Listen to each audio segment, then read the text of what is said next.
Hello and welcome to Tales from the Dragon's Library. We're on our seventh episode of this now. Sorry for the delay and for being not doing this in the last few weeks. Schedules have been hectic. Today I got off work a little late. I've been trading somebody at work, and then I only do this every other Thursday usually, depending on the night I go up to the club for shooting matches. Anyway, if you're new to, let me make sure the audio is coming through. I'm always paranoid about whether the audio is coming through. All right, good. So if you're relatively new to this, what this is this is my novel, which I may at some point have to self-publish. So I wanted to give myself an incentive to finish editing it again, running through it again for another time, and then I got this idea from a writer at Gen Con who said he did a show similar to this where he was writing and editing, and he got a pretty good response, and I thought, well, that might be a good idea. It might be something fun to try. So I thought I would do this. So if you have not seen the show before, there are 6 previous episodes where you can start at the beginning of the book if you want to. This is a sort of a political dystopian book, so I'm going to put it right out there. This book is political, inherently political. I tried to touch on both sides of the political spectrum. And essentially the premise of this book is I took all of the most bizarre, most outlandish, craziest progressive ideas from both sides of the fence and thought, what would the world look like if these nuts had enough power to implement all of the things that they thought were good ideas? What would the world look like? How would people in that world behave? What would they do? How would they act? And so that's the world we're living in. John Everman and his family and friends have decided to leave Illinois, which is part of New America, I suppose you could say, and they are fleeing west to the Republic of Texas, where people have tried to keep things like they were as far as freedoms and capitalism and Constitution and representative republic and everything like that.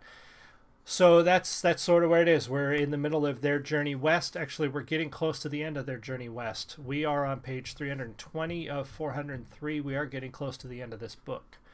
When I'm done with this, I plan to jump into my next one, which I'm currently writing, so it will be a slightly different exercise. We'll start out, I'll read what I've written so far and edit as I go. And then eventually I think we're going to catch up with where I'm at, and then it's going to become a show about me writing. You'll be going through the process with me, seeing how writing works, seeing how putting ideas together works. Hopefully that works, because sometimes my writing can be a little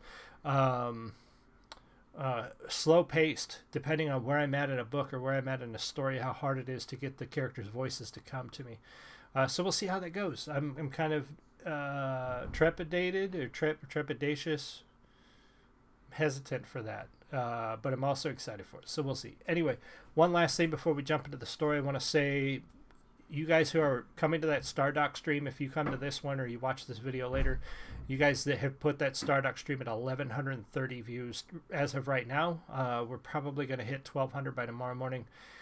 I don't have enough words. I'm so incredibly humbled and appreciative, and you guys have made I've only been doing this a couple years. You have made that my best video. You've made my year with that response. So keep it up. I love it. Drop some comments. Let me know what you guys think. Anyway, we're going to jump into chapter 37. Let me unmark this. We're gonna unmark it, no color. Okay, jumping into chapter 37. Each chapter begins with an excerpt from John's journal, an insight into John's character and his beliefs before we jump into the actual narrative. So this was my way of sort of giving you a backstory, a chapter at a time, without just doing like an info dump at the beginning of the book, which, if you are writing, that's kind of a bad thing to do in this day and age. People don't generally go for the chapter or two info dump, the backstory of your world or whatever, just poured into the beginning of the book. Most people don't dig that anymore. So it's something to consider when you're writing.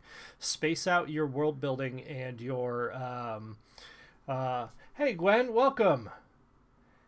So yeah, when you're writing, I said info dumps, People don't like that. So make sure you space out, and that's what I kind of did here. Space out your world building and your backstory over the course of the book. Give them little bits here and there when it's relevant, but don't just dump like 2 chapters of just text and history and whatnot. And the dog just opened my door too far.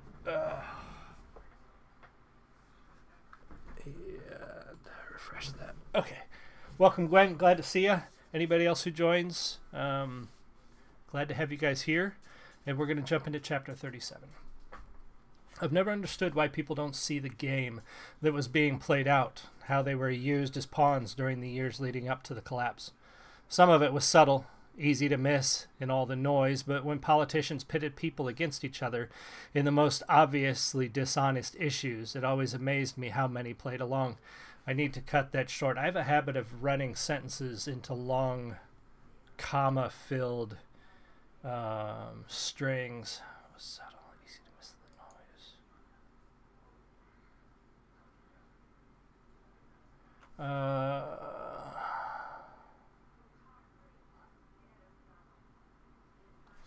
I think we're just going to cut it there. And see, some of it was subtle, easy to miss in all the noise.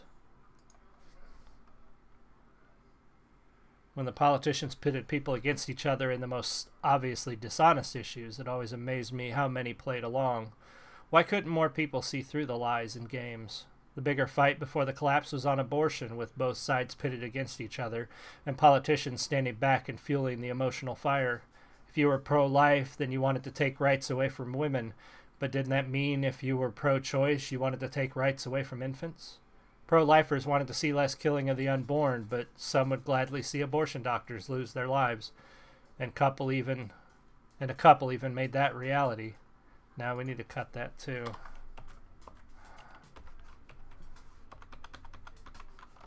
A couple people even made that horrific reality. Pro-choicers wanted more rights for women, but given the choice, would they have wanted their own mother to decide whether they got the chance to live or not? Did they not take their own existence for granted when they claimed the unborn have no rights? Was our blindness to this game a symptom of the ignorance that had us stand idly by while it all came crashing down? So that's, like I said, sometimes John is a little bit me, and other times he's not. That's definitely a little bit me. But that gives you a little insight into John's thinking. Yeah, definitely, Gwen. Definitely want to keep it spaced out like that, and it helps. Give them a little bit breadcrumbs. Give them breadcrumbs through your world, which makes them want to learn more. That's one of the things that I talked about in the in that writer's workshop that I did a couple weeks ago. When you do your world building, you want to don't forget that your world is a character. It's just as important a character as your main character or your side characters. You want your world to make your readers want to come back and learn more. One of the examples I used, which is often used, but it's quite honest, is the Harry Potter series. When Rowling built that world, she made it so vibrant and so full of mystery and life that it was cool to find things out about the magical world that's hidden, that nobody can see, and then you wanted to know more, you were curious about it, and she dropped little things in her world building that she doesn't ever touch on again, little mentions of characters or books or creatures and things that you never really see or hear about, but there's always that thing in the back of the reader's mind that says, well, maybe we're going to find out about this, whatever it is, so I should keep reading. So that's one of the ways to keep your readers engaged, is to give them those breadcrumbs that makes them want to come in and find out more and read through the prose to see, are you going to reveal more about your world? Are you going to reveal some of that, those hints you dropped and those little clever inserts of history or culture that you bring into your story? And sometimes you don't touch on them. Don't give them everything. It's the old It's the old, if you give everybody everything they expect, they'll just expect you to give them everything, you know. So leave some things to mystery. Don't tell them everything, and that way they don't expect. They're not like, oh, he's going to reveal that later. I can just get to it when I get to it. Leave some of that stuff open, and just don't reveal it, and it'll keep your readers engaged a lot more. If you think of the books that have always kept you coming back, it's usually those books where you want to learn more, not just about the characters, but about the place they live, the world they live in. So that's a good way to do that.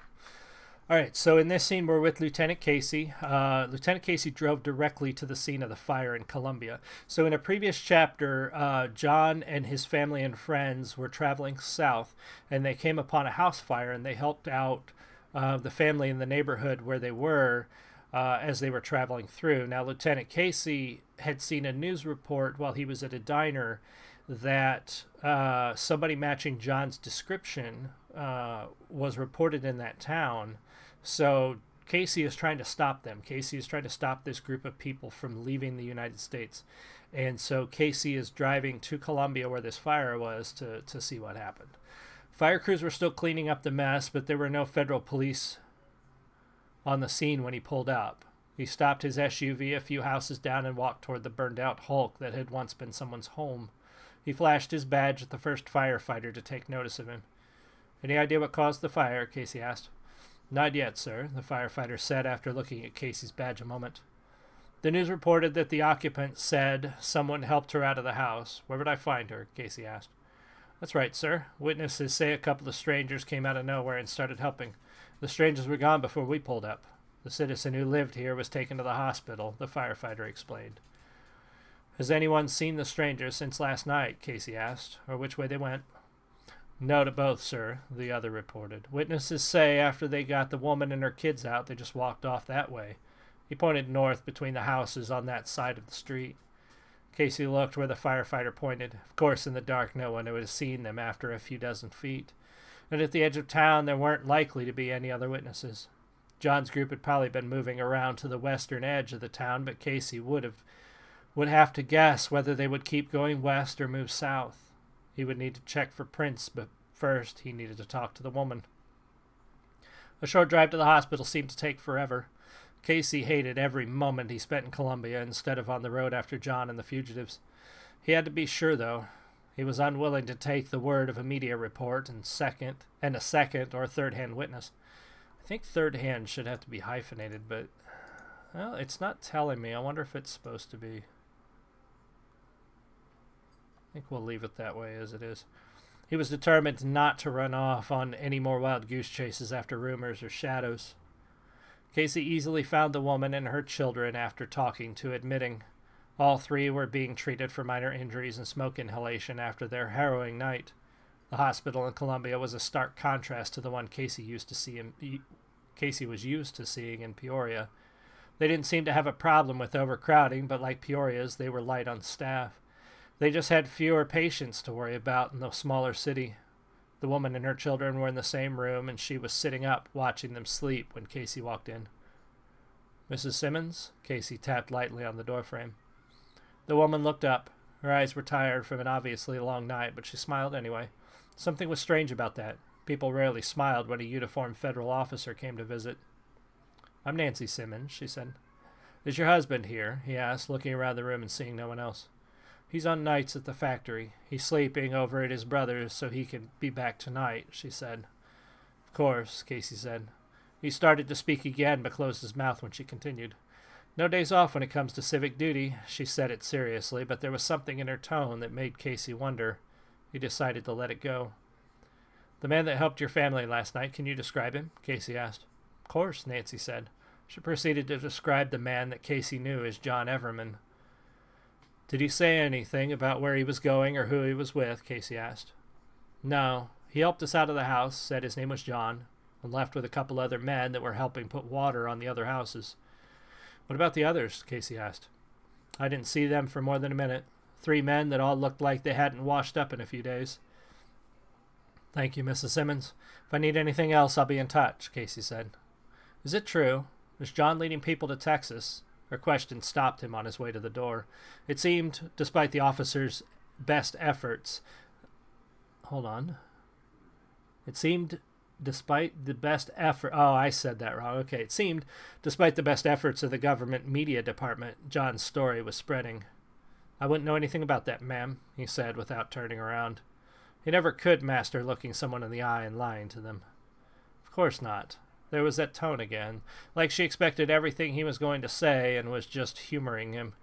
He left the hospital room before she could ask any more questions he would have to answer with a lie. When John got in the SUV, the stuffed bear toy caught his eye.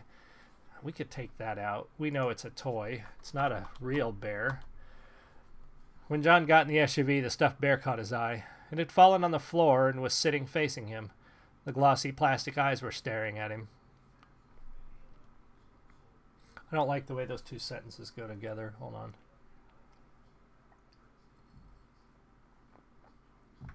It had fallen on the floor and was sitting.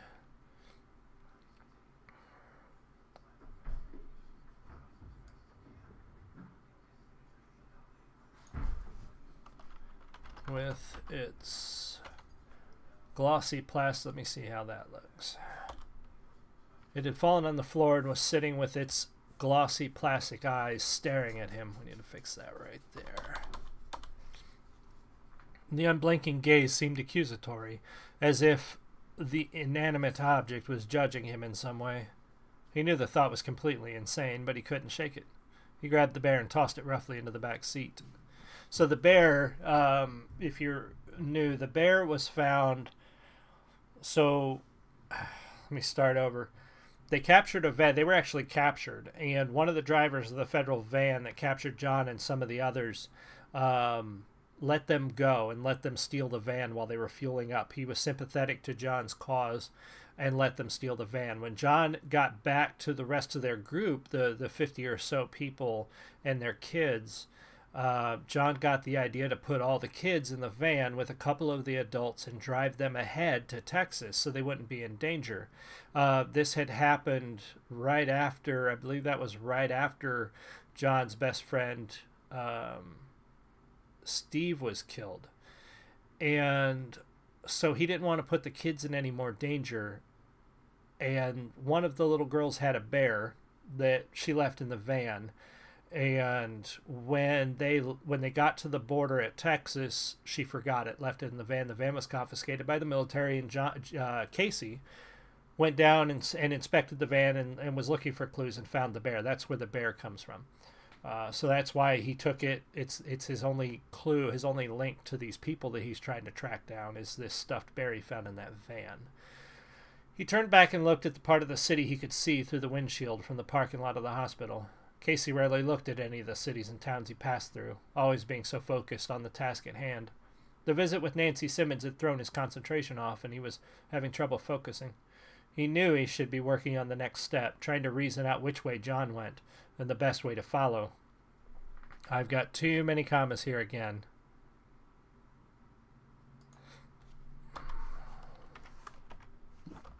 He should be trying to reason out which way John went and the best way to follow.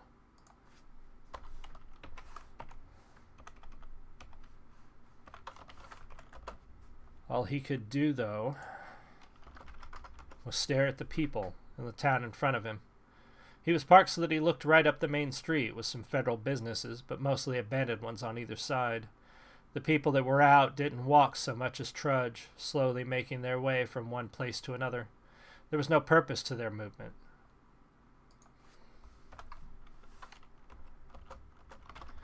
It was as if they came from... It was as if where they came from mattered as little as where they were going. It was almost... let's see, we repeat ourselves here. Almost like they accepted that life had nothing more to offer, and they moved through it knowing that the only real change would be at the end. So I really like that passage or that thought there, because that a lot of us, I think, can relate to that. So he's watching the people in this town where if you're new to this story or you're new to this world, these people They're assigned to their jobs by the government. They're assigned their housing by the government. Nobody's allowed to really do anything that they want to do. They have to do what they're told to do. So these people move through life with very little purpose and very little direction other than, you know, I have to go to work, and then I have to go pick up the day's rations, and then we have to go home, and then we do our thing, and we watch the national news, and then we go to bed, then we get up and do it all over again. And some of us have been in those kind of daily grinds, but usually a daily grind of our own choosing. We choose our job, and we choose where we live, and all those things. And at least we have that. At least those of us who still work an 8 to 5 job or a 9 to 5 job that's the same job, and you just kind of go to it.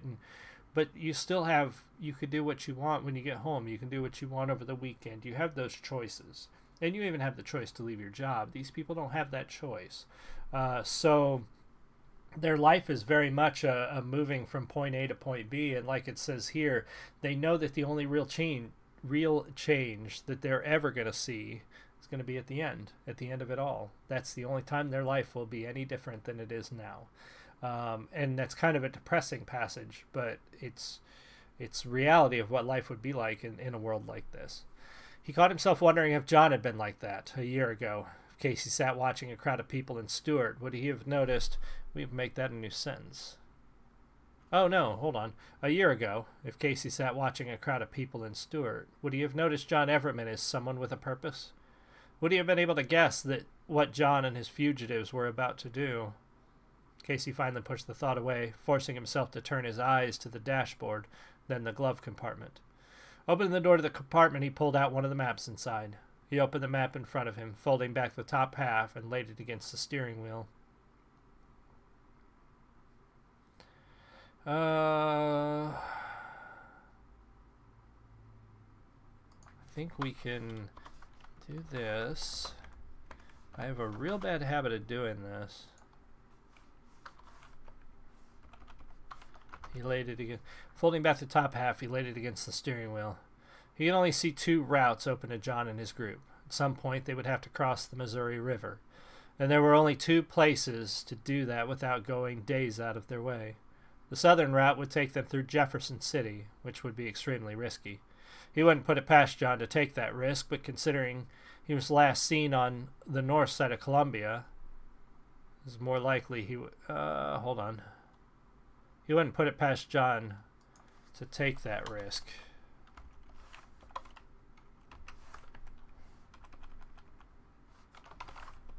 Considering he was last seen on the north side of Columbia, however,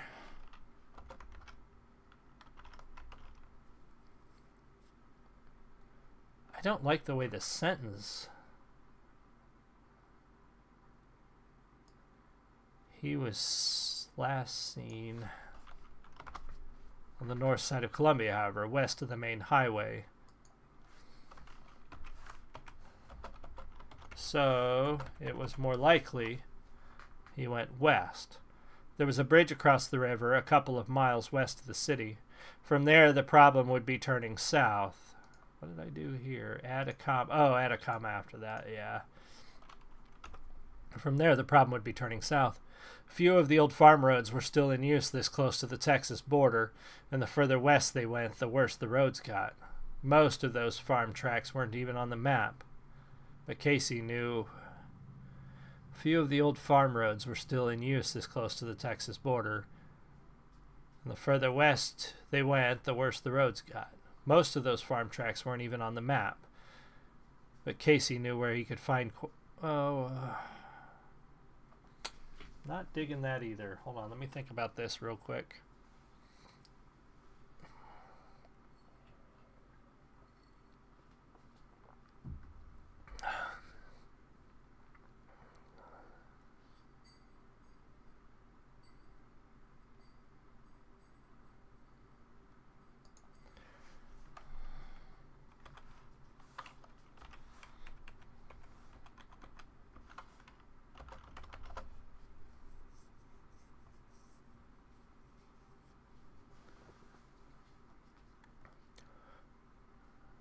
Few of the old farm roads were still in use this close to the Texas border, and the further west they went, the worse the roads got.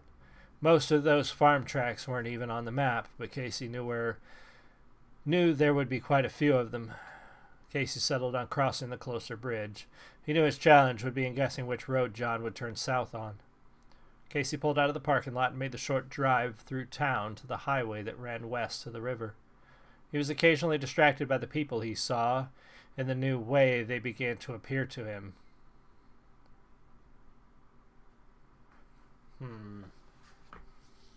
I wonder what I was doing in this section. I don't like the way I put these words together. He was occasionally distracted by the people he saw. I think we'll stop there.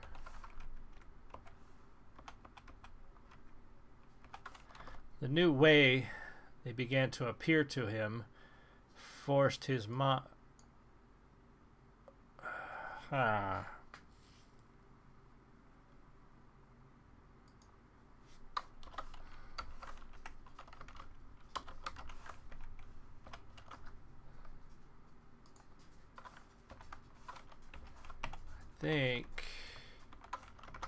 Forced his mind to concentrate each time it wandered. Casey pulled out of the parking lot and made the short drive through town to the highway that ran west to the river. He was occasionally distracted by the people he saw and the new way they began to appear to him. He forced his mind to concentrate each time it wandered. He reminded himself that everyone had all that they required. All they needed was provided for them. There was no one suffering from hunger or homelessness, no one begging on the streets because they couldn't get work. Everyone was being taken care of. It wasn't a long drive to the bridge, and he soon pulled over near the first road south from the highway. It was an unused road, like most of the others he knew, like most of the others he would find. He put the SUV in park and climbed out without turning off the engine. He looked for any sign that John and his people had turned this way. There was nothing. Not a single piece of litter any different from what was normally found on the side of the road. Nothing at all to indicate this was the way they went. He went back to the SUV and pulled the map out, laying it across the hood. Of course, the next road on the map that traveled south was some hours to the west. If he followed a generally straight line from where he was, though, this old broken road would cross one major highway and meet up with another that headed further south and west. If he were John, that would be the highway he'd follow and get to the old interstate. If he were John, that would be the highway he'd follow to get to the old Interstate 49. The route would bypass all of the other major cities in Missouri, and despite 49 being a military route, it would still be the safest way for the fugitives to go. Casey folded the map again and got back in the SUV. He decided to follow his gut and pull onto the closer farm road headed south. The pavement was broken in many spots, but he hoped it remained passable for the vehicle. He dodged large chunks of the torn-up pavement and potholes large enough to lose a tire in. He drove for nearly an hour, slowing down for rough patches, but it was an unseen cavity under the pavement that stopped his rush south. The road looked clear for a good distance, so he sped up. In the instant before it happened, Casey considered how unwise it was to drive too fast. Some instinct told him to be more careful. That can be its own sentence. Oops. Just as he started to slow down again, the weight of the SUV collapsed the pavement over a spot where the ground underneath had been washed out. He hit the newfound pothole hard and fast. The impact was enough to cause him to lose control and swerve off the road, nearly rolling the vehicle on its side. The SUV fishtailed in the gravel along the side of the road and finally came to rest with the rear of the vehicle in the ditch. He had felt both passenger tires hit the hole with a grinding crunch. Okay, so we need to change that up.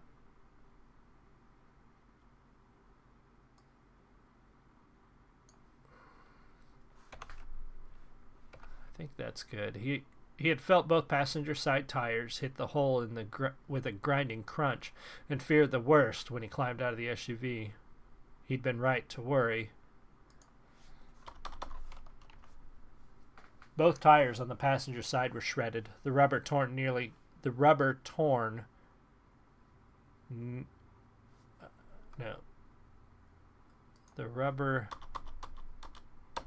nearly gone completely on the front tire, and the back flat with several layers of Oh, that sentence is awful.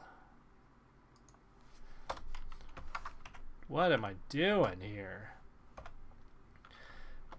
The rubber was nearly gone on the front tire, and the back was flat with several layers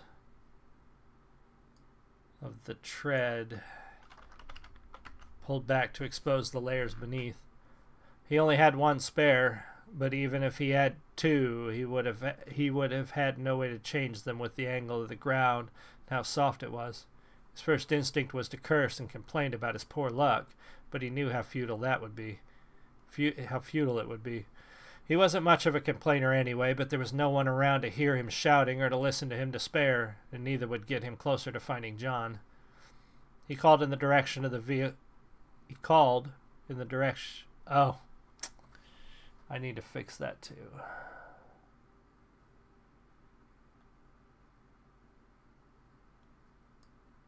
All right.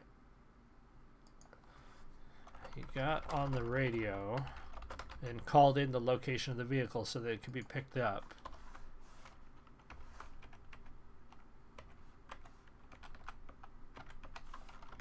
He had little hope for that, however. The desk officer in Peoria took his information, and he could see in his mind the disinterested officer filing the paper at the bottom of a stack of things to get done. This far from any large city, scavengers would pick it over for parts.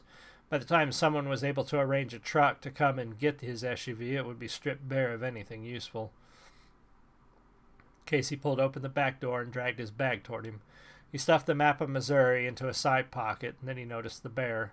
The stuffed animal sat next to the duffel as if it was nothing more than a motionless passenger waiting for his next decision. He looked at the toy for a few moments, and finally stuffed it inside the bag as well.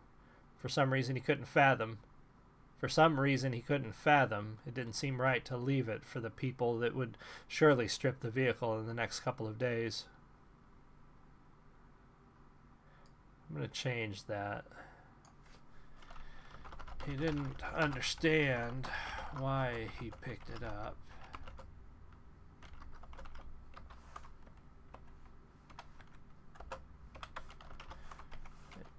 Just didn't seem right to leave it for the people that would leave it for the scavengers. Let's just shorten that. Leave it for the scavengers. At least the toy didn't weigh much, he thought. Pulling the bag from the SUV, he turned toward the south and looked down the long road ahead. For a brief moment he considered turning around and telling his superiors the fugitives were too far gone. They expected him to find and stop a large group of people on his own, a task that was starting to seem more ludicrous every day. He was told help would be sent when they found the missing girl, but by then it could already be too late. He pushed the thought away, closed and locked the SUV, and started to walk south. He was too far from home to turn back now, and the only excuse his superiors were likely to accept would be losing the fugitives when they crossed the border. He didn't walk far before he had the bag over his shoulder and was jogging south to try and catch up with the slower group. Okay, so that's that chapter. And we are getting very close to the end. We got about 73 pages to the end of the book. I don't know. Let's see, we got another hour. We probably got one more episode of this before we are done with it. Who's calling? Probably telemarketer. Hello?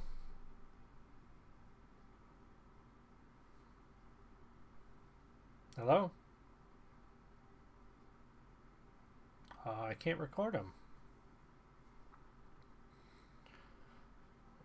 I've been meaning to do that more. I caught a couple people on stream, scammers, you know, the credit card or the you want a cruise kind of deal. I've been wanting to put one on speakerphone and record it for you guys, and I can't get another one to do it while I'm actually streaming. So one of these days we'll catch one and we'll put them on speaker and we'll see how it goes. So anyway, chapter 38. I think the hardest thing for anyone to accept is just because they like something or think something is a good idea doesn't mean everyone else should be forced to do it. I think that's a really universal line that crosses many different groups and fandoms and tribes, so to speak. And it is a hard thing for people to accept. Just because you like something or think something's a good idea doesn't mean somebody else should be forced to do it. There's this mentality with people that if they think it's good for most people, it's good for everyone. And they don't consider, they don't consider people's freedom to choose as a factor in a lot of cases. So they will force things on everyone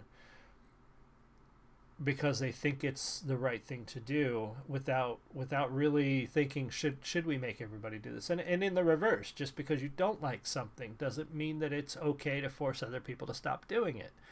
As long as nobody's hurting other people, whatever they do is fine. And people get too much in their own head about what they think is right and what they think is wrong should just apply to everybody. And that's sort of, we're in that place now. Probably has been a thing forever, but it's so prevalent right now. That is why America was constructed as a republic and not a true democracy.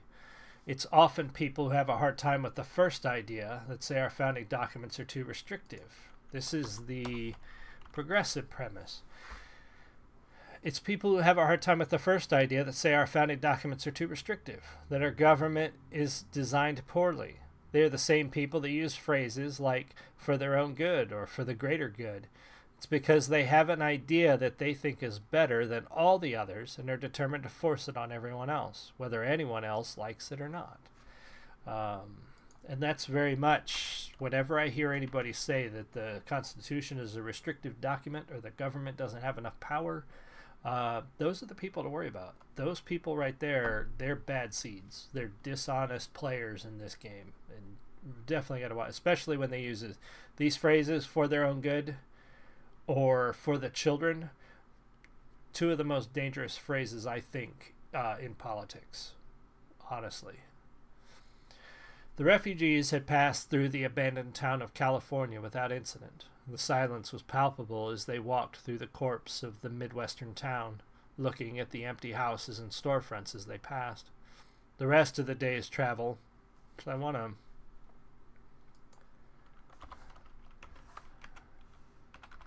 we're going to change this a little bit. The empty houses and storefronts they passed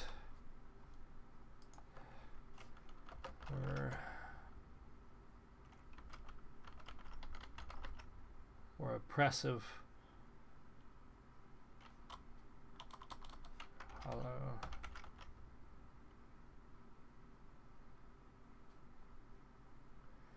The empty houses and storefronts they passed.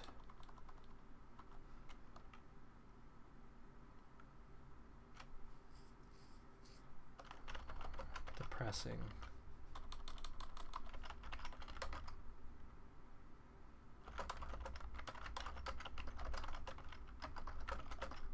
And everyone felt the weight of it.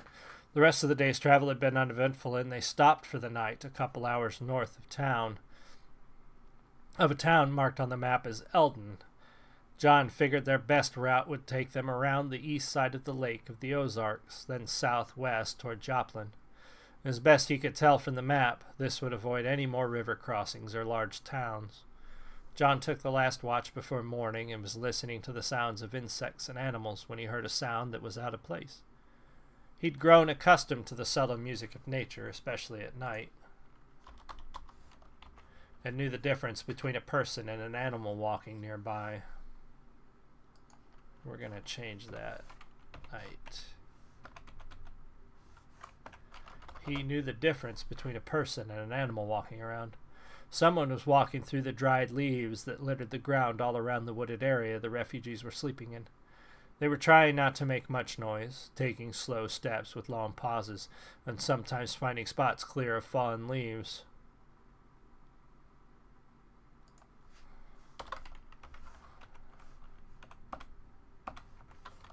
Despite their caution, the interloper still crushed enough to catch still made enough noise to catch John's attention. The air was cold, and fall was fully upon them, and it was one of the reasons John picked this spot. He didn't expect to be followed, but if they were, with all the fallen, he didn't expect to be followed.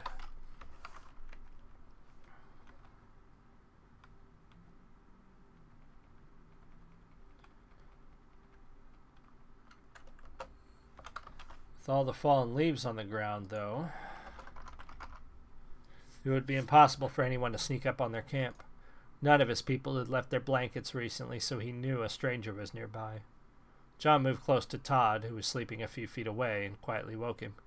He gestured for Todd to listen, but not speak, when his friend started to ask what was going on. He gestured for Todd to listen.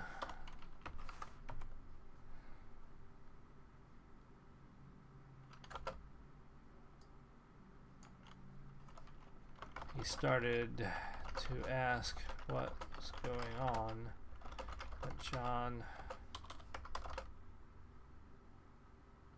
waved him to silence. Todd heard the sounds of the intruder right away and nodded. John motioned for Todd to circle around the stranger on the west side and watch. John indicated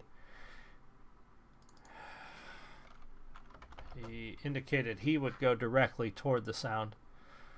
John pulled the pistol he rarely touched out of his waistband.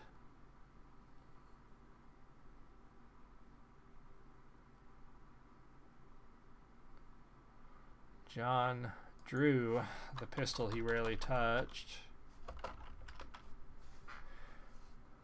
and pulled back the slide slowly to chamber around as silently as he could. Flipping off the safety, he stood as they both quietly moved toward the sound along their own routes. It didn't take John long to get close enough to see the person through the trees. From the size of him and the way he walked, John could tell it was a man. He was wearing dark clothing and was carrying a large bag on his side. The stranger was looking at the ground, trying to watch where he stepped, so he didn't see John in his path with the pistol leveled in his direction. "I can't let you go any farther, stranger," John said evenly. The man dropped his bag and reached toward his coat, but stopped when John spoke again. "I wouldn't do that. I don't have a lot of practice, but this close I doubt I'll miss," John said firmly. He didn't like the idea that he would have to back up that threat, but when it came to protecting his own, he was prepared. The stranger slowly lowered his hands and moved them away from his body where John could see them. Then he raised his head to look at John. "Lieutenant Casey?" John was surprised and confused, but had sense enough not to lower the pistol.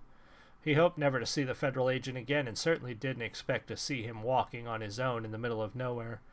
Actually, I think we can put that back up here. Okay. "Hello, John," Casey said. "I've been looking for you."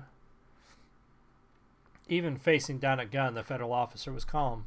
It worried John, but he relaxed a little when Todd approached from the side.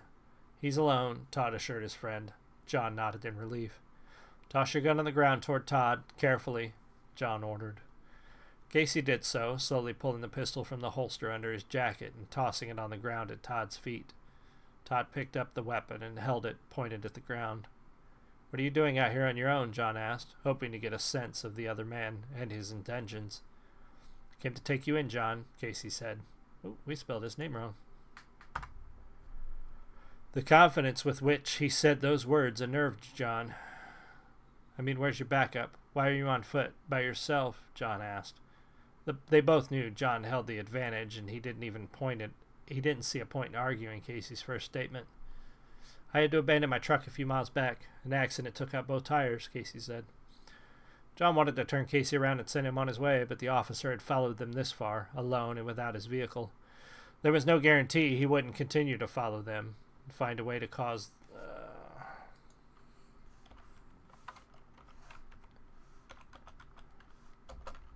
He might find a way to cause harm to the group farther along their route.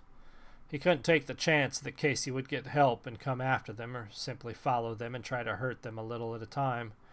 John didn't know why Casey was alone, but it was too much of a risk to think he would stay that way. "Check him," John said to Todd. While Todd patted down Casey's coat and checked his pockets, John considered his options. "You'll have to come with us. We can't take any chances leaving you behind," John said. He then motioned Todd to the bag after the other indicated the officer was unarmed. "You're the one holding the gun," Casey said. He held John's gaze while Todd searched the duffel. Todd pulled out the bear, without realizing it belonged to one of the children. A change of clothes, and... let's go ahead and just take that out. Pulled out the bear, a change of clothes, and other personal items. Satisfied there were no weapons in the bag, he put everything back, zipped it up, and stepped away.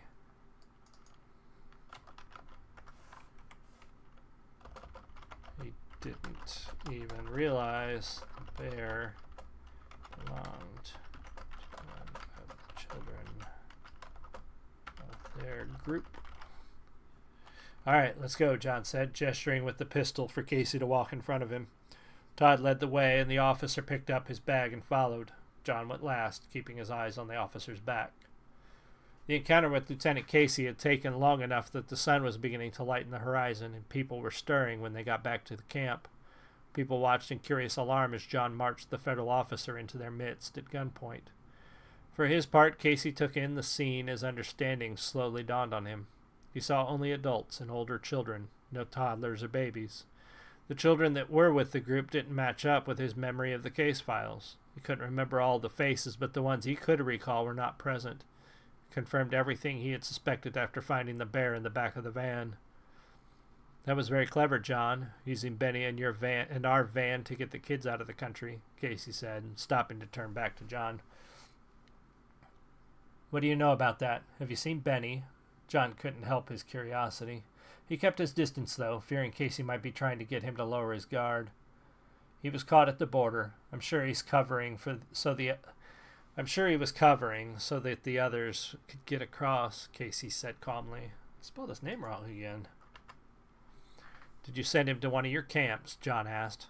They all knew the consequences for getting caught doing what they were doing, but part of him hoped that it still wouldn't happen. "No, we let him go. He's far beyond any hope of rehabilitation." Casey didn't see any point in lying to John.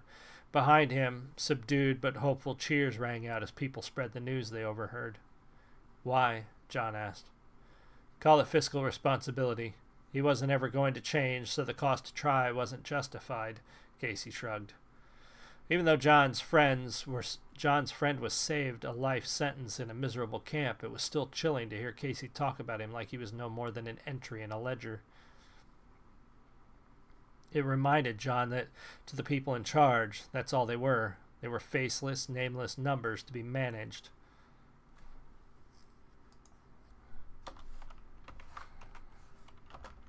They weren't much more than livestock. They could be shuffled around, moved from home to home, city to city, to better serve their place in the new American society. "So what now, John?" Casey asked, pulling the other man out of his dark thoughts. The officer's eyes dipped to the gun still pointed at his chest, then back to John's face. "I can't take any chances." John put the pistol on safety and tucked it into his waistband again. "You'll have to come with us, at least as far as the border crossing." Casey couldn't hide his surprise. He honestly didn't think they would kill him, but some small part of him thought they might. He never even entertained the possibility they would take him along. His plan had been simple: get close, find out how many there were and how well armed, and try to find help between them and Texas. He didn't count on being caught, but it was something he could have worked with. Now his entire plan was turned on its head. He was alone, without supplies or a weapon, and stood little chance of escape with so many of them to keep watch. He knew he was running out of time and would have to watch for an opportunity that might present itself. For any opportunity that might present itself.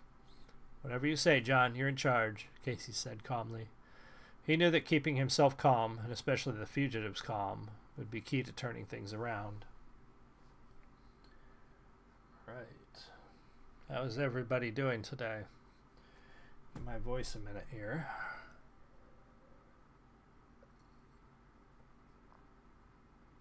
All right.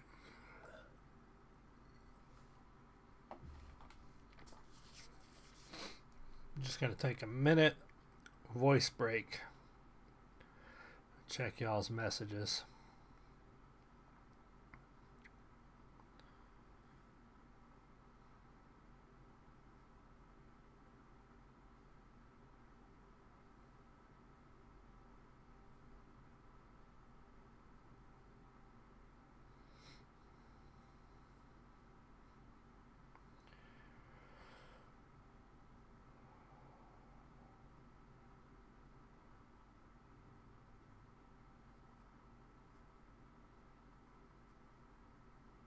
little bit of silence. Sorry, we'll get back to it in just a minute. Some good messages from you guys.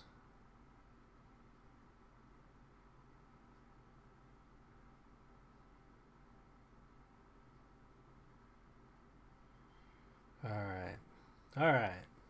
Chapter 39. Where are we at? Page 337. We might have a couple episodes here. We'll see. We'll see how far we get by the end of this one, and where we get next time. So chapter 39. Can one fairly cast blame on another person who has been taught that what they believe is right, or led astray?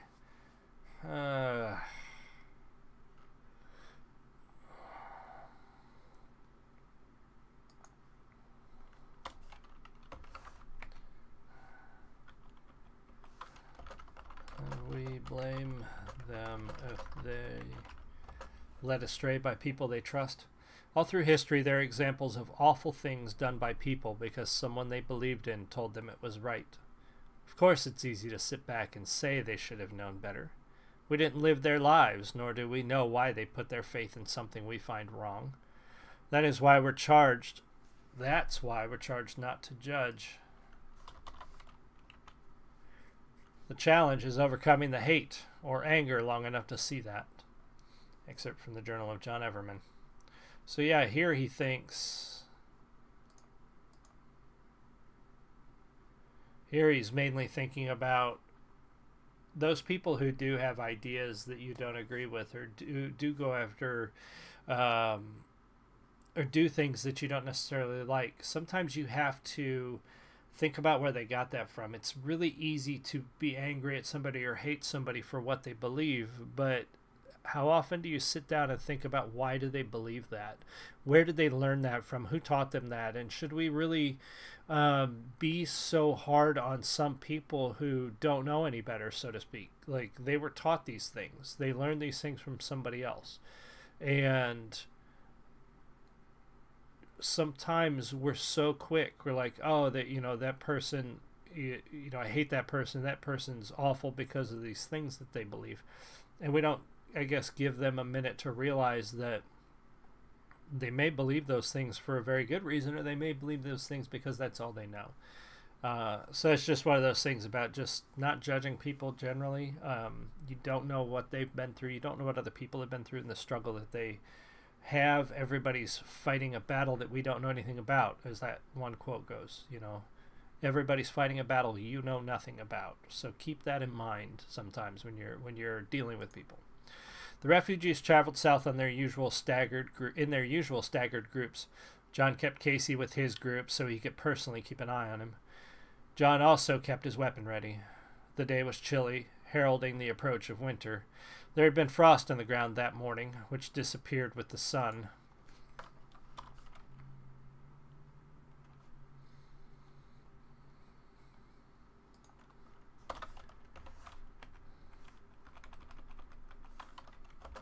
The changing weather added a little urgency to their weary trek. John didn't expect a drastic shift, but the Midwest was well known for surprises on that front.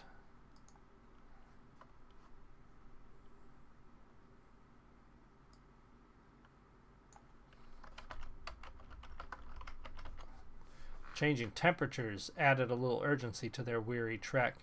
John didn't expect a drastic shift in the weather, but the Midwest was well known for surprises on that front. No kidding. The plan was to travel south and around the west side of the Lake of the Ozarks area. The map showed quite a few small towns and housing areas, as well as bridges crossing the small inlets and rivers that fed the lake. John remembered from news over the years that most of these towns had been abandoned. With no practical use to the country, resort towns and areas with no agricultural or industrial value. See, here's another big old sentence of stupid. Why did I do this so much? Alright, with no practical use to the country, resort towns were shut down.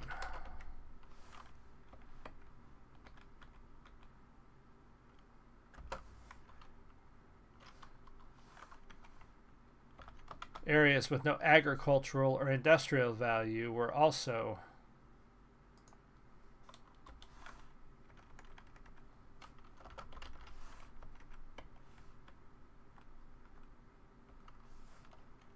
closed up and their citizens relocated to places they could work for the common good. He was praying he was remembering the reports correctly, as well as hoping the bridges were still in good enough shape for them to cross. The area could take days to go around if a bridge was out. If a bridge was out, not a bridge were out. They walked in silence for most of the morning, passing through the small town of Eldon 2 hours after starting out. Eldon was abandoned as well, and the mood of each group that passed through was subdued by the sadness of it. They walked by empty buildings, broken windows, and decayed remains of cars that had once been a vital town. As with each community they passed like that, it appeared as if everyone had simply vanished, and everything was left as it was at that moment.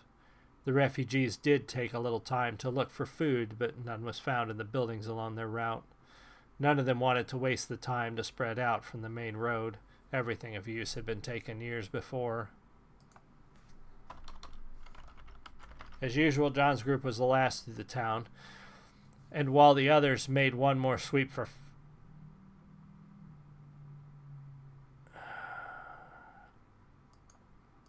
we're gonna shorten this here. While the others made one more sweep for food in a corner convenience store, John and Casey were standing outside what had once been a used bookstore.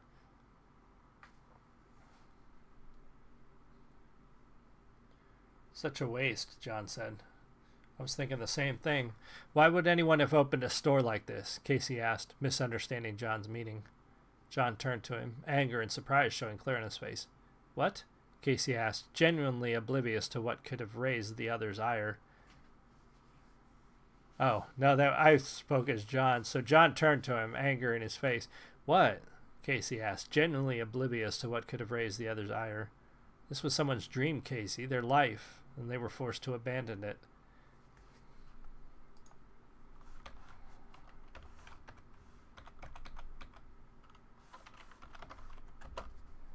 John said, his anger causing him to speak louder than normal.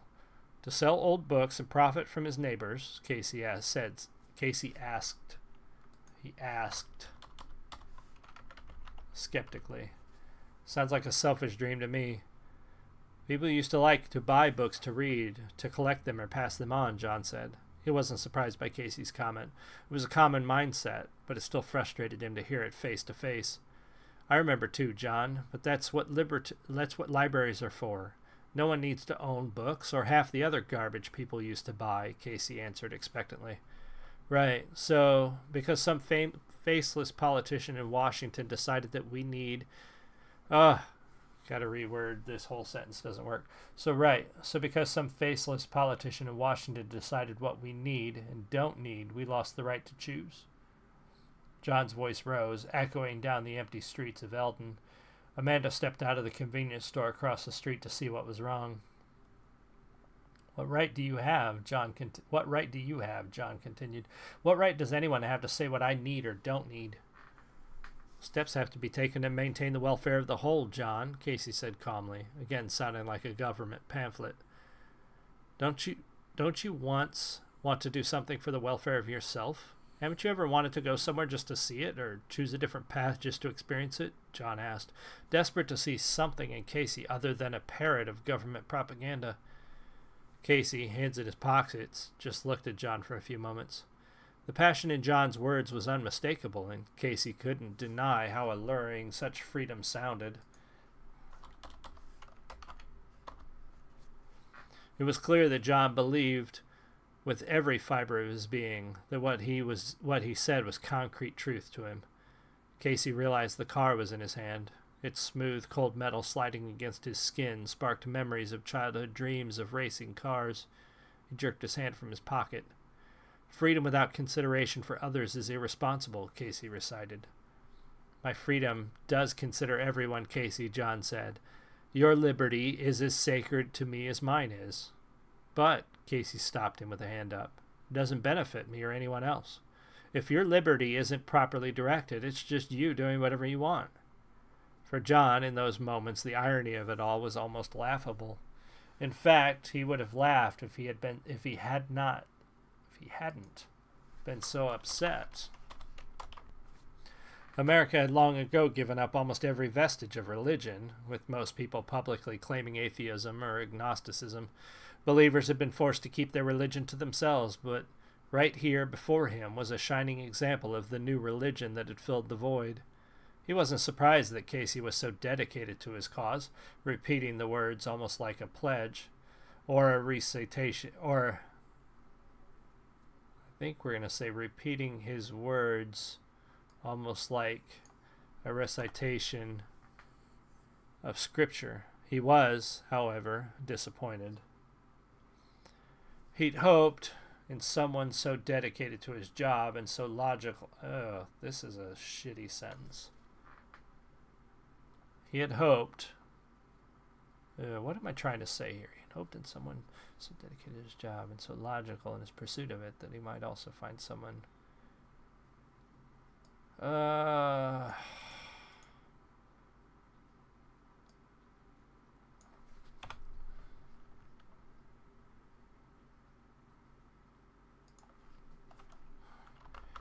Casey was so dedicated to his job and logical in his pursuit of it.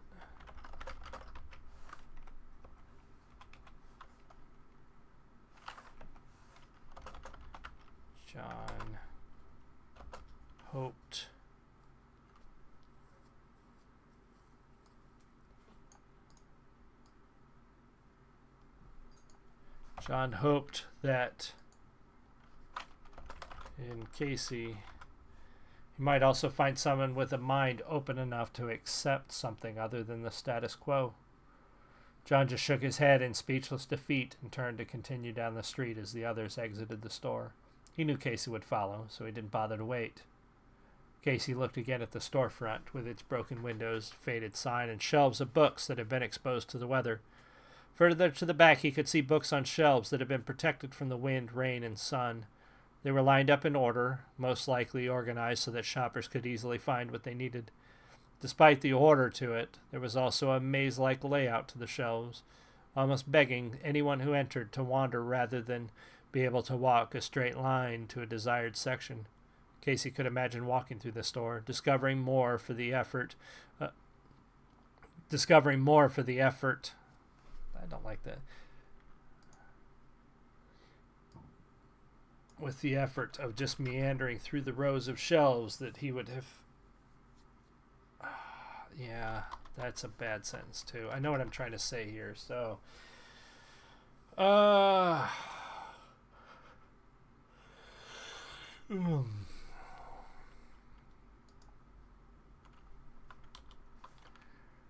and discovering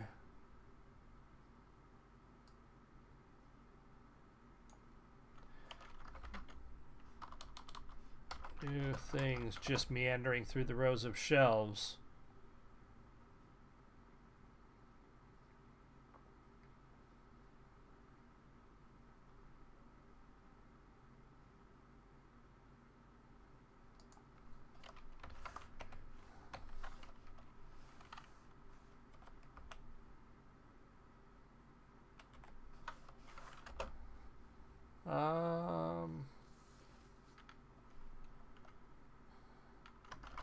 Design.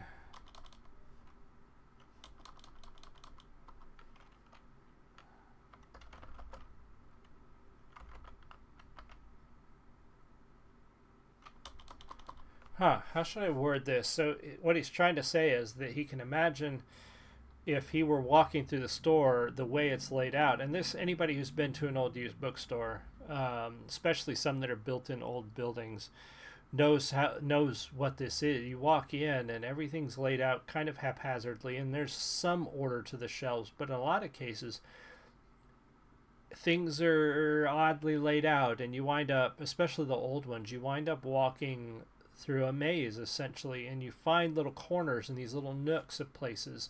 Like there's a used bookstore in Champaign, Illinois, that is built in an old house, or it seems like an old house. It's got a lot of rooms in this building, and every room, you find yourself walking down a hallway and turning into a room which opens up into just bookshelves everywhere, and then you go around a corner and there's a little closet nook with bookshelves and books, and you sort of get lost, and you find things that you probably wouldn't have found in a store laid out like a Barnes and Noble or something.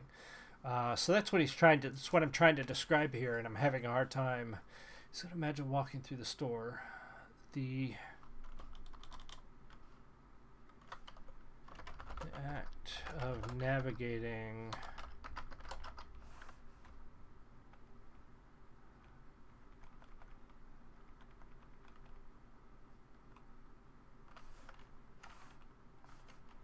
the maze would reveal more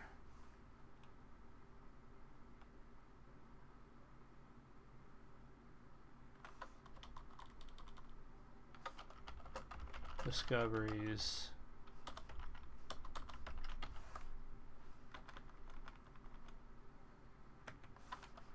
than one would find in a well-organized library. Let me see how that sounds. Possible word choice error. Yeah. The act of navigating the maze would reveal more discoveries than one would find in a well-organized library. That sentence works. That works. Despite the smell of mildewed and decaying books near the windows, he could also smell the dusty and aged paper in the back.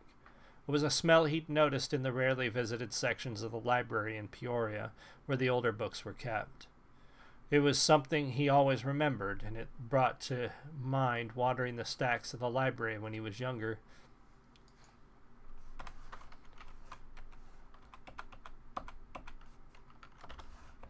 It brought to mind wandering the stacks of the library when he was younger, looking at the old hardback encyclopedias that nobody seemed to check out. The weight of the toy car in his pocket pulled at his mind, and he turned away from the store in frustration. These rambling thoughts of childhood dreams and memories were distracting him from his mission. He saw the group near the end of the block already. Was near the end of the block already, and jogged to catch up with them. When Casey reached them, Amanda and John were talking quietly. It appeared as if she were trying to calm him while he explained what had him so. Well, he explained why he was so frustrated.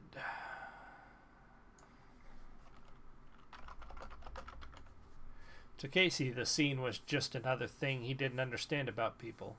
He'd never had a lasting or meaningful attachment to anyone, especially a woman. He understood the concept, but he had never experienced it. Despite his own failings, he could clearly see who's calling me now. Hello? Hello?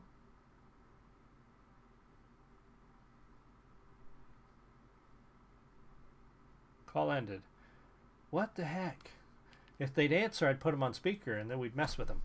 Anyway, he never had a lasting... He understood the concept, but he had never experienced it. Despite his own failings, he could clearly see that he was witnessing two people that cared for each other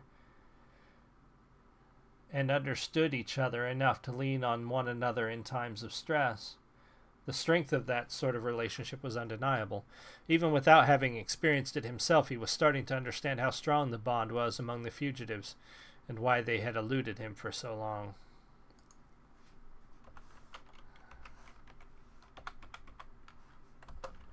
It was starting to see why they eluded him for so long. He still didn't get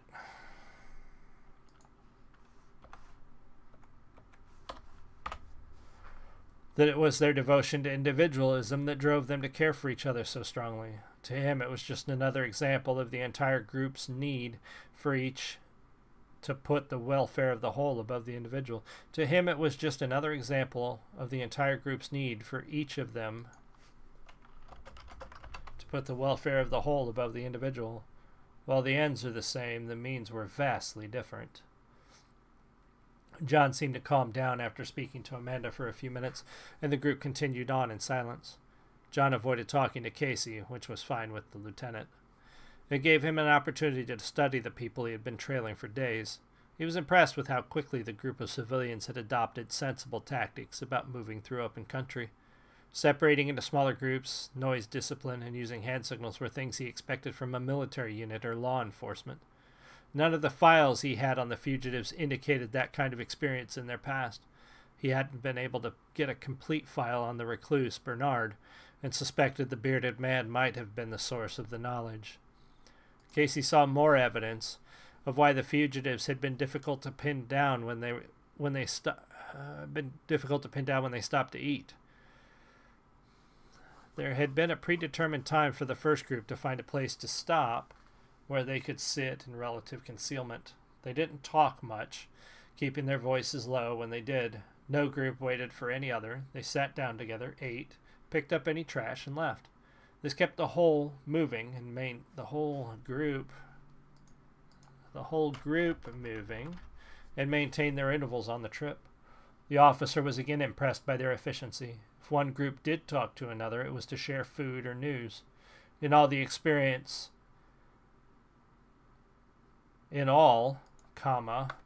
was another conundrum for the federal officer. He'd always been taught that people who held to the old philosophy of individualism had no concern for other people or the world around them.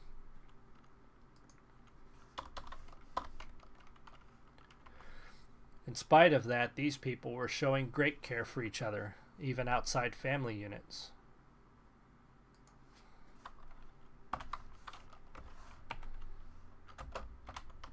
Even outside family units, they made sure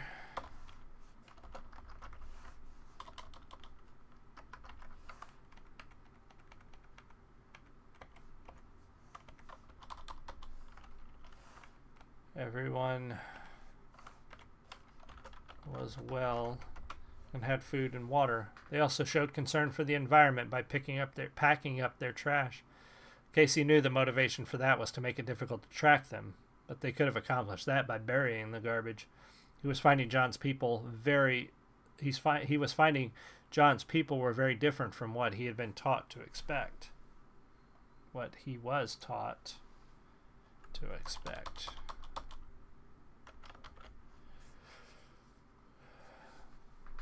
While he watched the others, Amanda gathered a little food from everyone in the group and brought it to Casey, along with a cup of water. It wasn't much, part of a protein ration, some crackers, and a few pieces of dried apples, but Casey was still surprised by their generosity. They obviously didn't have much, and he was an extra mouth to feed. "Thank you," Casey said, accepting the food and water. Amanda sat down next to him, clearly taking her turn to keep an eye on him. He didn't see a weapon on her, but he expected she had one close at hand. "Welcome," she responded, looking out over the small group. "Why did everyone give up food for me?" Casey asked between bites. "Letting you go hungry would be unnecessarily cruel," Amanda replied without looking at him. "It's the right thing to do to help other people when they need it." "So why are you running then? It's all your country asks of you is to help everyone," Casey said. "It's a big difference between helping someone by choice and being forced to do it for them," Amanda said, looking at him now. "Rest assured, Lieutenant, if you had means to get food, you would be expected to contribute just like everyone else." "How is that any different, though? You're all expected to contribute to the whole."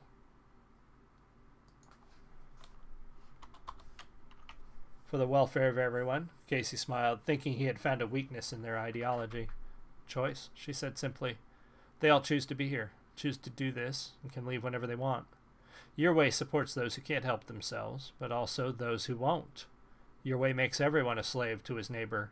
We would rather be brothers." "I don't see the difference," Casey said. He'd finished his lunch and held the wrapper in his hand. Amanda stood and took the garbage from him along with his empty cup. She looked at him for a long moment, the same look in her eyes that John had in front of the bookstore. That's exactly why John was so upset earlier, Amanda said, starting to turn away. Why does he care if I understand? Why do you? Casey asked before she could walk away. She stopped and looked back.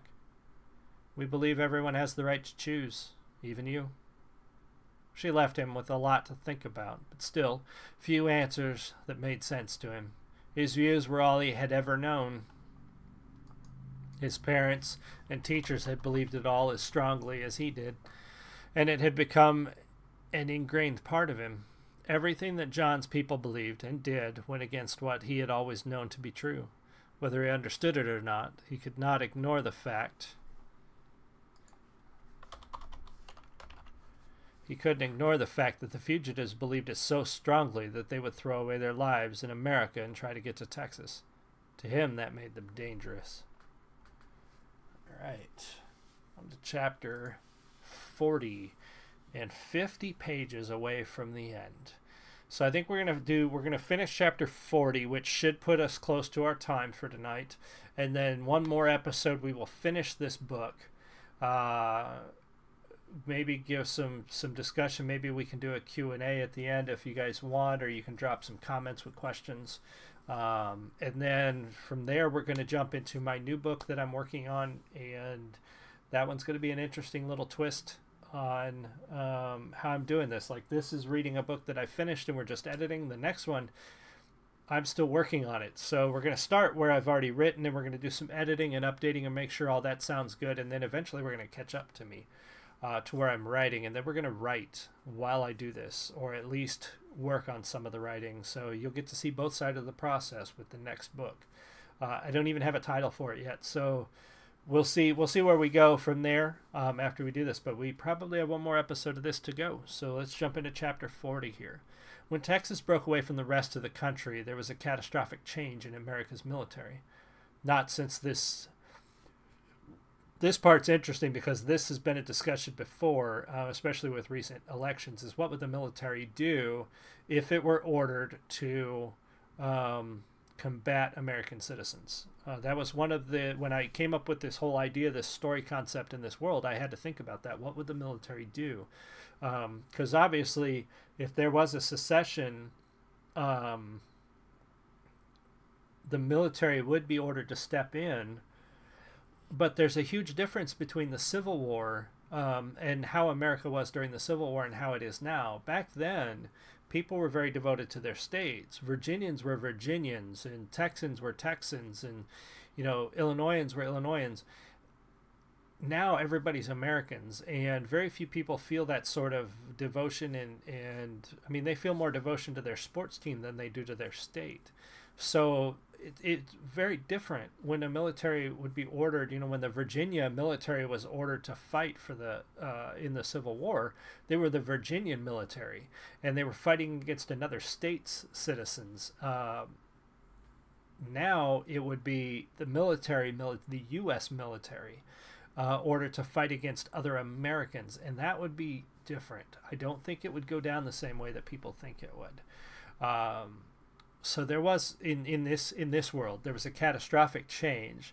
Not since the Civil War had soldiers been ordered to fight other Americans. The modern military was more like a brotherhood than before, but to many others, orders were orders.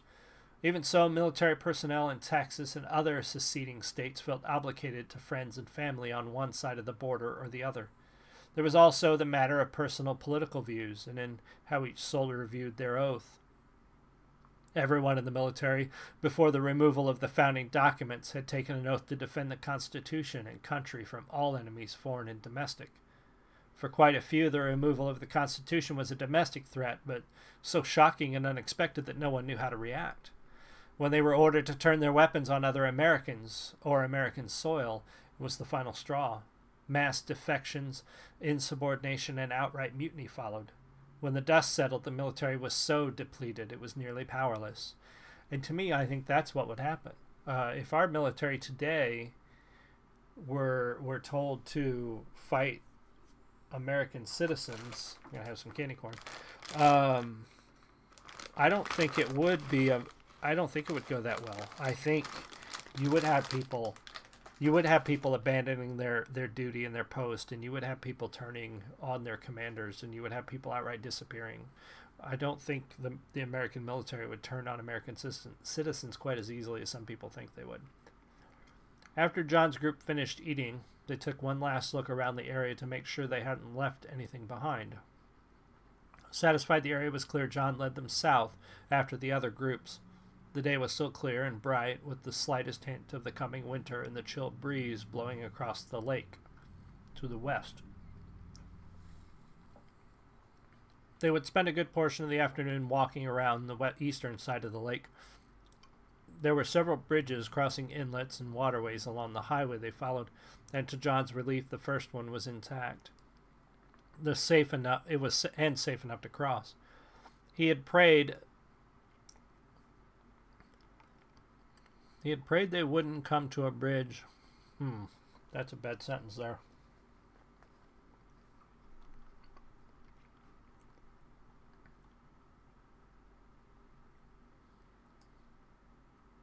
We're just going to take that one out. John continued to pray their luck would hold out until they crossed the last bridge on their map, west of Camdenton. They made good time around the lake and stopped once more to eat a couple miles north of the small town of Camdenton.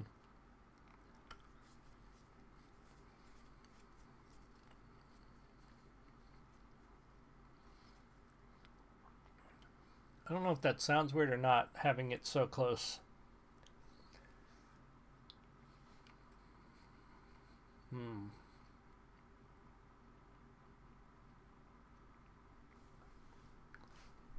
Let me see how it reads when I do this. John continued to pray their luck would hold out until they crossed the last bridge on their map, west of Camdenton. Actually, what I'll do...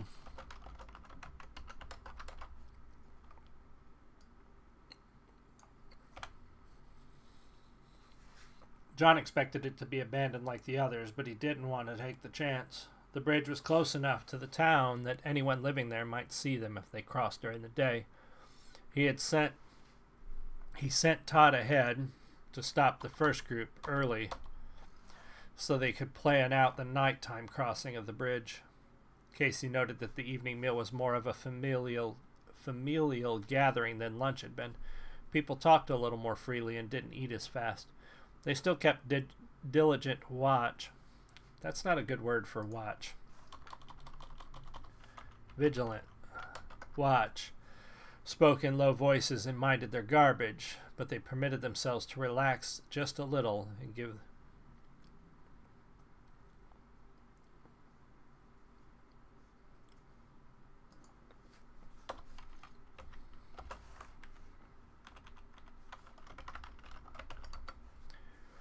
They still kept vigilant watch, spoke in low voices, and minded their garbage. However, they permitted themselves to relax just a little and give the impression of an old-fashioned family gathering at dinner. Casey sat alone, watching the group as he ate. After a time, John came to sit by him. "What do you know about the area ahead?" John asked, without preamble.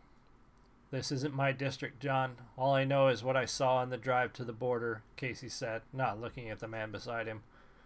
"Why are you so worried, then?" John asked. He had noticed an uneasiness come over Casey since they started rounding the lake area. Casey was always impressed with John's ability to read his own people, seeing their needs and fears before they expressed them.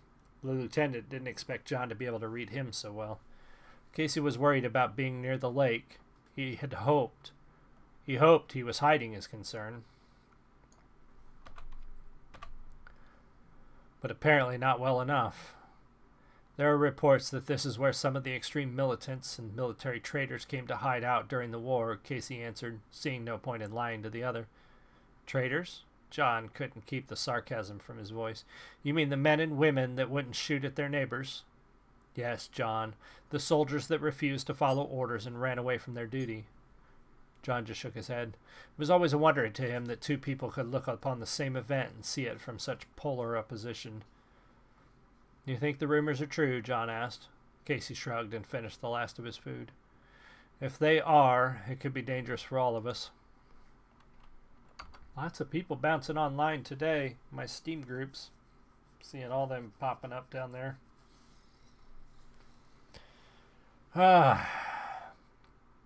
We haven't seen anyone yet, John said. Hearing Casey's suspicions worried John as well. He knew the officer wasn't prone to exaggeration.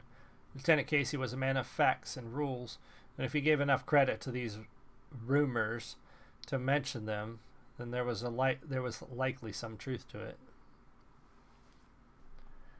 We don't need the and there. I have such a bad habit of doing that. I got to try to be careful that I don't do that on the next book, because it's very tough to edit all that.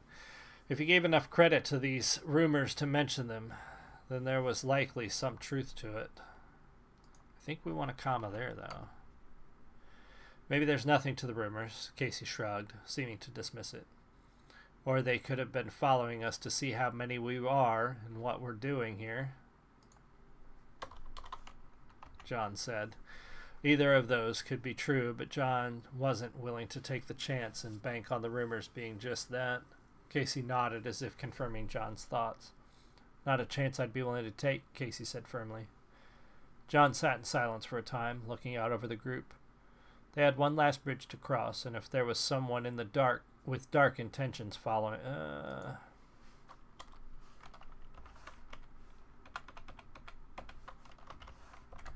If there was someone with dark intentions following them, the bridge is where they would carry out whatever plan they had formed.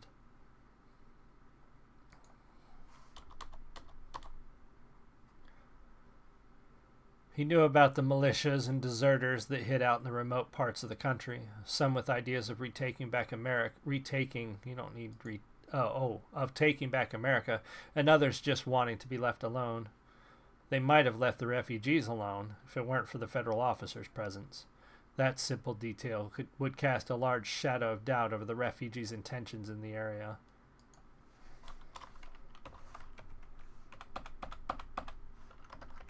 To the militia, it changed a group of average citizens into a threat. Thank you for the warning, John said, starting to get up. Why are you thanking me? Casey asked. You didn't have to say anything. You could have just let us walk through here blind and then taken advantage of whatever happened, John said. We're all in the same boat on this one, John. If there is a militia here, they won't be kind to you if they see me. Casey had been thinking along the same line as John. That is, if they haven't seen me already. The implications of that weighed heavily on John as he went to gather the people leading the individual groups of refugees. As they were, any contact with militia would be tricky depending on the particular militia.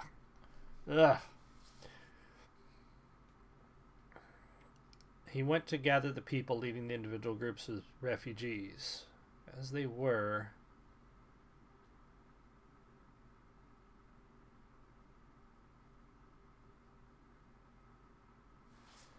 Any contact with the militia could be tricky depending on...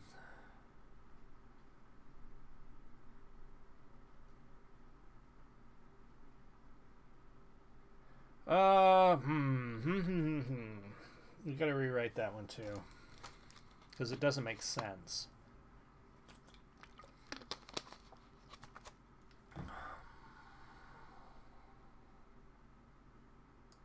I think we're gonna change this. Any contact with militia could be tricky depending on their political leanings.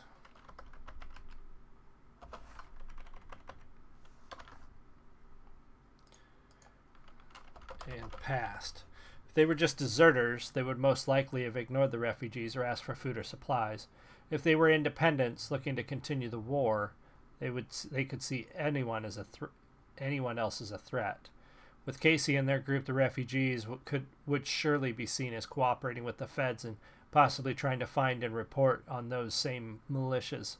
With Casey and their group, the refugees would surely be seen as cooperating with the feds.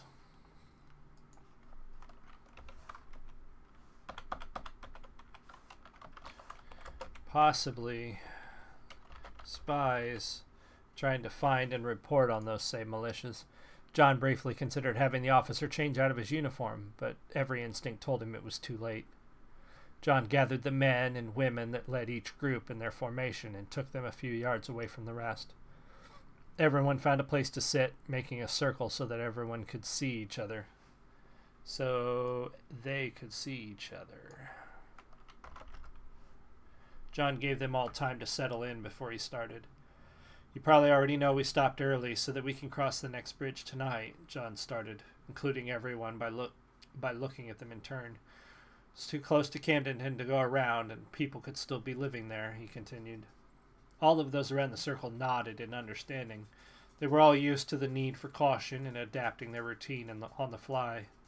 I want everyone to be aware that the feds have reports of armed militia in the area, John said. The dog wants to go out.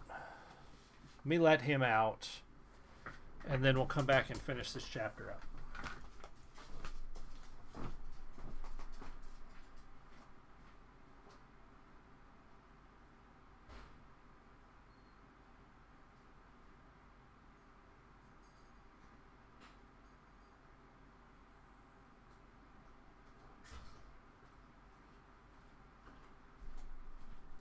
Oh, sorry about that.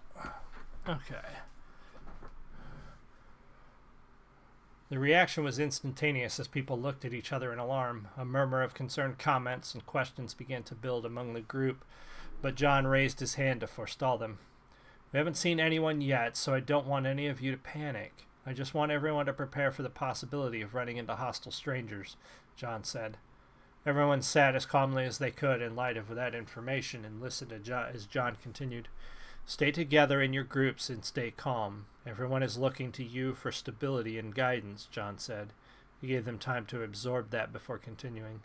If you see anyone, don't hesitate, just run. We don't want to take the risk of finding out if they're friendly or not. We'll all meet at the old golf course here. John pulled the folded map from his back pocket. Opening it, he put his finger on a spot on the map that was marked as a golf course a few hundred yards north of the highway and west of Camden. Just like before, don't go there if you're being followed.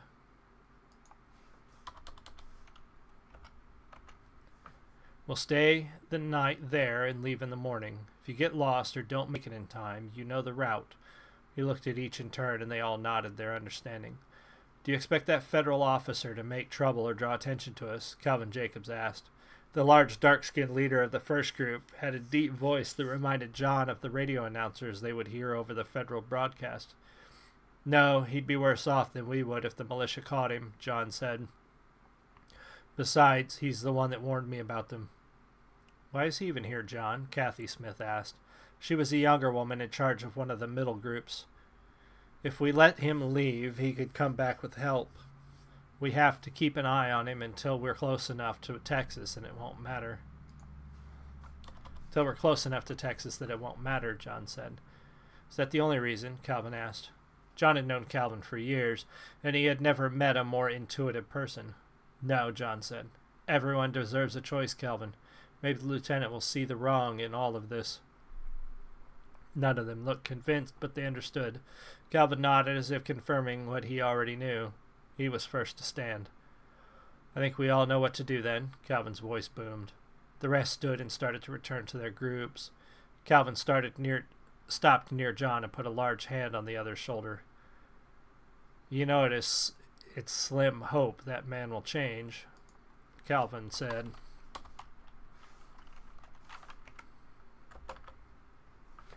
You know it's a slim hope that man will change, Calvin said.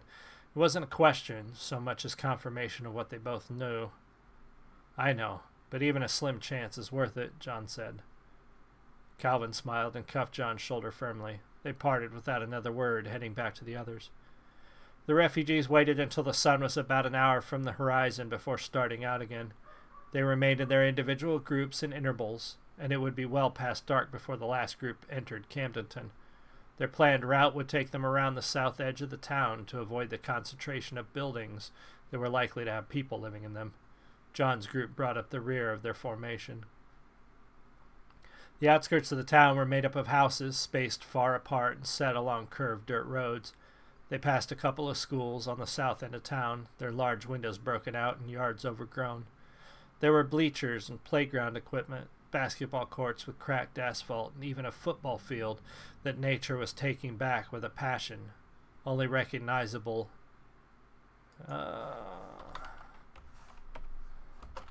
It was only recognizable by the metal uprights at each end of the field. The couple of rows of houses they had to pass through had nearly been reclaimed by the woodland that surrounded the town.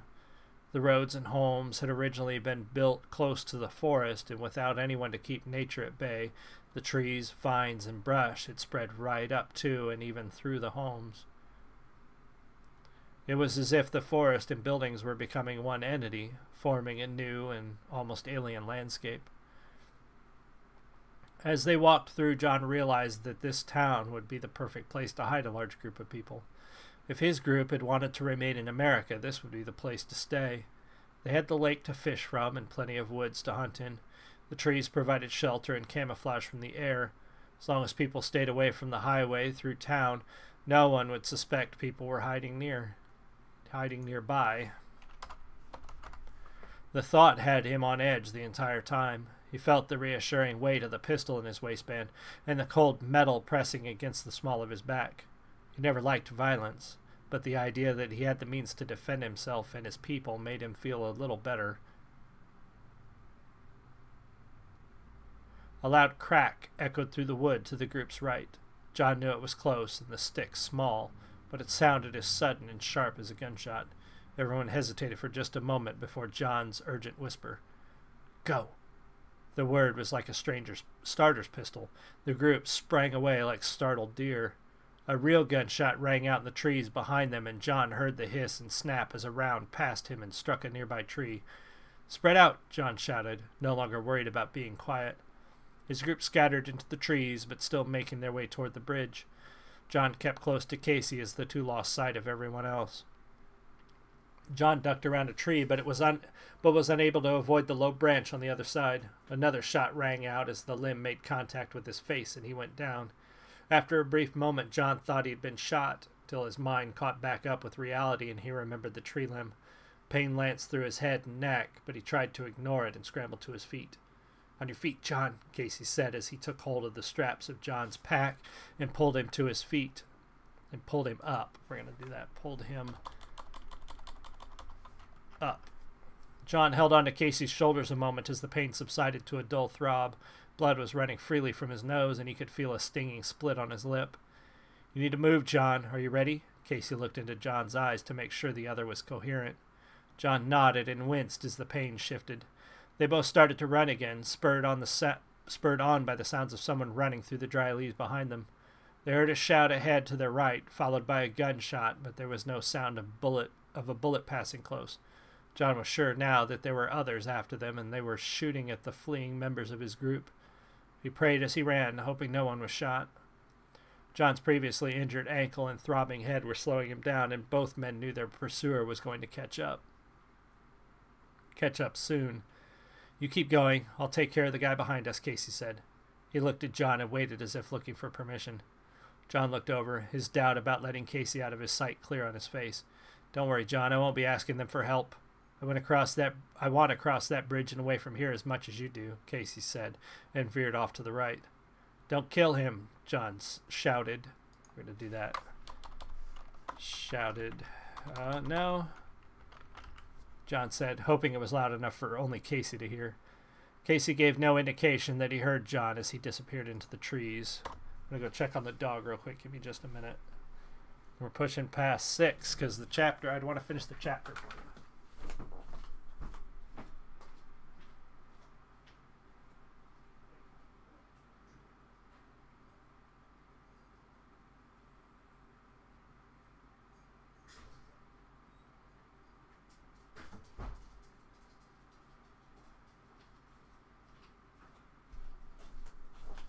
Okay, sorry about that.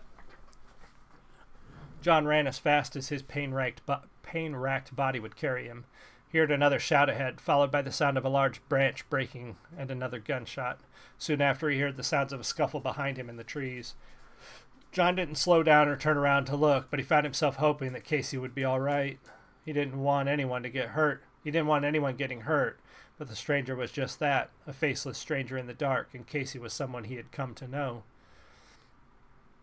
Clearly, he and the agent were not friends, but a connection had been built during their adversarial cat and mouse chase across the Midwest. He found himself not only praying for his wife and friends, but for the federal officer and the strangers in the woods. He hoped everyone would come out of the encounter alive. "It's quite far enough," a voice shouted ahead of John. John stumbled to a stop, facing an older man in an old military uniform holding a hunting rifle.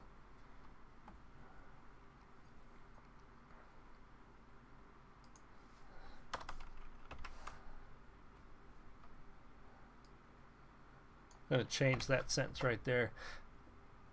The man had a hunting rifle leveled at John's chest, and his finger was barely brushing the trigger.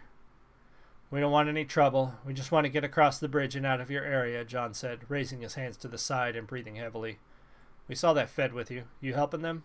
The man punctuated the question by raising the rifle so that John was looking right at the tip of the barrel. "No, we're just passing through on our way to Texas." John didn't see the point in lying. I'm going to take that out. I've said that a couple times. John doesn't lie. We all know that. John saw movement in the trees behind the man, but was careful to keep his eyes on the rifle. Someone was coming up behind the stranger, but he couldn't tell if it was a friend or foe. "Can't take that risk, pal," the stranger said. "Where's your friend?" "Here," Casey said, stepping around a tree behind the stranger. The man turned toward the officer, and as soon as his rifle was pointed away from John, Casey brought the butt of a rifle.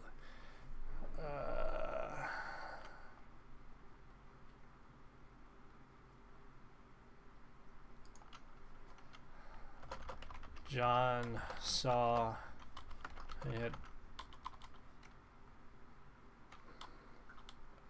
A rifle Casey picked up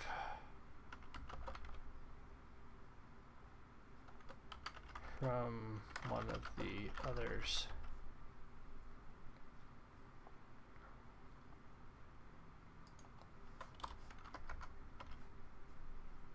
The stranger hit the ground before he even completed the turn. John went through a moment of relief and then one of panic when Casey raised the rifle to point it at him. It took him a moment to realize Casey never had a rifle, and then in the next he made the connection.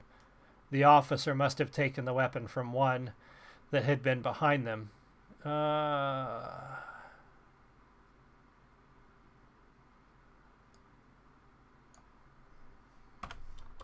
The officer must have taken the weapon from the one that had been behind them. His mind was a confused morass of emotions, and it took him a minute to focus and realize Casey was talking. "I may not be able to stop the others, but you're the one they consider the ringleader," Casey was saying. "What?" The situation was so surreal it was hard for John to think. "I'm taking you back, John. Turning you in might salvage this entire fiasco," Casey said, indicating with a shake of the rifle that John should turn around. Everything became clear, as if lightning flashed in the pitch black of the last few minutes in John's memory. He had gone from worry and fear to panic, and then certainty that he would probably die at the hands of an unnamed rebel. Relief was then replaced by disappointment when his savior so suddenly became his enemy again. "Casey, don't do this. They'll come looking for me." John shifted his weight, his mind searching for the familiar feel of the pistol tucked in the small of his back. He couldn't feel it and wondered if it had fallen out during the chase. "That's not the plan, John. Everyone is to make for the old golf course. No stopping and no turning back. They'll leave in the morning and we'll be long gone," Casey said. John had known desperation before. He had struggled with the knowledge that at any moment in this journey he might have to risk his life. He knew he was facing another one of those moments and slowly started to reach behind his back, praying the pistol had just shifted, but was still close at hand. "Don't bother looking for your weapon, John." Casey patted his holster, which had been empty since his capture, and now held the pistol John had been carrying. The officer had taken it sometime during the run through the woods when John was distracted. John's desperation turned into defeat. Casey was right about the plan. No one would come looking for him. They all knew their part. Each person had to stick to the plan to make sure all the others made it to safety. He nodded once and turned to walk the way Casey indicated. A soft voice stopped him. You aren't taking him anywhere. It was Amanda, speaking behind Casey somewhere in the dark. There was a tone to her voice, dangerous and sure, that John had heard few times in his life. Something in her voice kept Casey from turning around, and his instincts proved correct. John turned to see her walking slowly toward the officer, another captured rifle pressed against her shoulder and pointed at Casey's head. Todd was coming from the other direction, his pistol also pointed at the officer. I don't want to shoot you, but I will, Amanda said in that same dangerous voice that left little doubt about her determination. I believe you, Casey said, lowering the rifle and holding it out by the barrel to Todd's reaching hand. John's friend also took the pistol out of his holster. Now, you move, Amanda said with finality. All right, we're going to mark that, and we're going to stop it here.